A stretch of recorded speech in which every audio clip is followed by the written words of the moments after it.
we like to think in America we have a classless society and who your parents are doesn't matter that much. Well, I'm here to tell you that it matters a lot. So, the research that's in the book shows very clearly that family background has a huge influence on where children end up.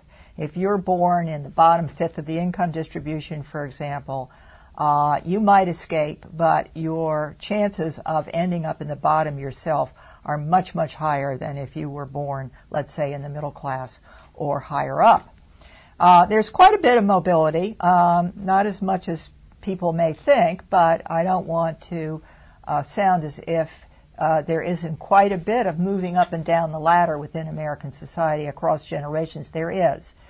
But there's not quite as much as in our rhetoric and our politics, and there's not as much as there is in some other countries. So we believe and argue in this book that we should do everything we can to improve the chances of children born in these less advantaged families to move up the ladder by the time they're adults. And we argue that education is critical. Opportunity lies through the schoolhouse door, and we have a whole chapter on education starting from pre-K, moving through the K through 12 years, and including what happens at the post-secondary level. And we have a range of policy prescriptions, quite specific, that we put forward in that arena. Think of it this way. The disadvantages that poor kids start with in life are enormous. And the more we know, the tougher they seem. There are important genetic differences. Americans like to deny that there are genetic differences at all, but there are important genetic differences, and they're correlated with parents' income. There are huge differences in family income and the amount of money families have to spend to help their kids go to high-quality preschool, get band lessons, dance, all sorts of things. Third, there are really big differences between parents of low-income kids and middle-income kids. We don't like to talk about that either, but there are. Two great examples. Parents of low-income kids are more likely to use harsh parenting, and we have so many studies that show that harsh parenting is correlated with poorer outcomes. And in addition to that, language use by parents.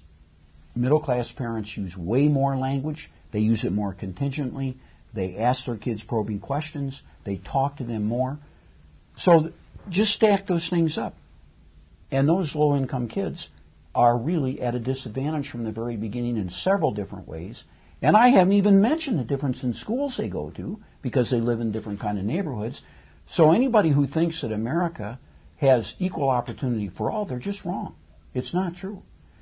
So that's why we say you have to have both more government and smarter government and more individual responsibility. And we know from actual experience of following families over 40 years and their kids that if you come from the very bottom 20% of income, so today that would be roughly below, say, $25,000, that your chances of getting to the top income quintile over 100 and some thousand is about 5%. 5%. But if you come from that same bottom quintile and you get a 4-year college degree, the odds of you making it to the top explode by a factor of 4, from 5% to very nearly 20%. There are hardly any programs that produce an impact like that. So this shows that if government can help you get to college and pay for college, and you work hard and prepare, and especially if your parents learn to help you get to college and have the kind of habits to work hard in college, you're going to do very well. And mobility in America will expand dramatically. That's what we want, both the government part of this and the parental or community part of this.